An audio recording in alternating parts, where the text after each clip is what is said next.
નમસ્કાર દર્શક મિત્રો, હું છું રિપોર્ટર યાસીન બાબોર અને આપ જોઈ રહ્યા છો ફતેપુરા લાઈવ।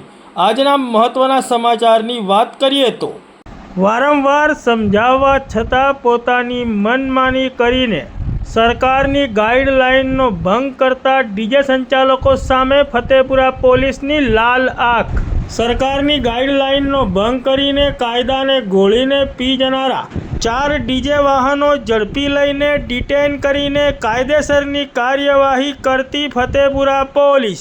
વિગતે વાત કરીએ તો ફતેપુરા પોલીસ મથકના પીઆઈ જે.એમ. ખાટ તેમજ પીએસઆઈ જે.કે. રાઠોડ દ્વારા ફતેપુરા પોલીસ મથકના ડીજે સંચાલકોને વારંવાર ફતેપુરા પોલીસ મથકે બોલાવીને ડીજે વગાડવા માટે સરકારની ગાઈડલાઈન અંગે સમજૂત કરવામાં આવ્યા હતા।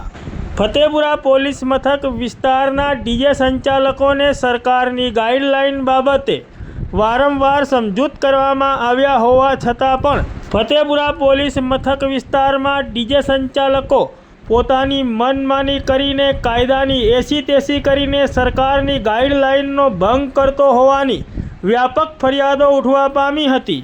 કેટલાય આગેવાનો દ્વારા ફતેપુરા પોલીસને આ બાબતે ટેલિફોનિક જાણ પણ કરવામાં આવી હતી। નાગરિકોની વ્યાપક ફરિયાદોને લઈને આજે તારીખ 17 માર્ચ 2025ના રોજ ફતેપુરા પોલીસ એક્શનમાં આવી હતી અને આવા પોતાની મનમાની કરતા અને સરકારની ગાઈડલાઈનનો ભંગ કરતા ડીજે સંચાલકો સામે લાલ આંખ કરી હતી અને ફતેપુરા પોલીસ મથક વિસ્તારના વિવિધ વિસ્તારોમાં પોતાની મનમાની કરતા અને સરકારની ગાઈડલાઈનનો ભંગ કરતા 4 જેટલા ડીજે વાહનોને જપ્ત કરીને તેઓને ડિટેન કરીને આગળની કાયદેસરની કાર્યવાહી કરી છે।